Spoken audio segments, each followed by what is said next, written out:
નમસ્કાર દર્શક મિત્રો, સમાચારની વાત કરવામાં આવે તો ઘોઘંબા તાલુકાના રાજગઢમાં ચાલતા કબીર પેટ્રોલિયમના પેટ્રોલ પંપ ઉપર મામલતદારની ટીમોએ આકસ્મિક દરોડો પાડ્યો।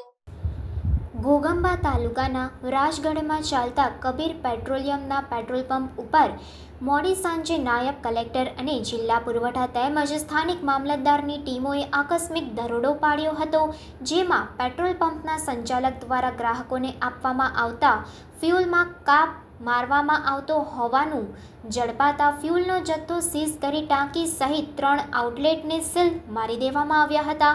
ઘોઘંબા તાલુકાના રાજગઢ પાલ્લામાં ચાલતા ભારત પેટ્રોલિયમ કોર્પોરેશનના કબીર પેટ્રોલિયમ ઉપર ગત મોડી સાંજે પંચમહાલ જિલ્લા નાયબ કલેક્ટર અને જિલ્લા પુરવઠા અધિકારી એચ.ટી. મકવાણાએ ઘોઘંબા મામલતદારની ટીમને સાથે રાખી આકસ્મિક દરોડો પાડી પેટ્રોલ પંપમાંથી ગ્રાહકોને આપવામાં આવતા પેટ્રોલ અને ડીઝલના આઉટલેટમાંથી સરકારી માફિયા દ્વારા માપણી કરતા ડીઝલમાં પ્રતિ 5 લિટરે 200 ml ડીઝલ ગ્રાહકોને ઓછું આપી ગંભીર પ્રકારનો ગુનો પેટ્રોલ પંપના સંચાલક આરીફ નવાઝ મકરાની દ્વારા કરવામાં આવતો હોવાનું સામે આવ્યું હતું। આકસ્મિક દરોડા પાડી તપાસણી કરતા 5 લીટરના માફિયાથી આઉટલેટના ડીઝલના નમૂનાની તપાસણી કરતા 200 ml ડીઝલ ગ્રાહકોને ઓછા આપતા હોવાનું જણાઈ આવેલ છે।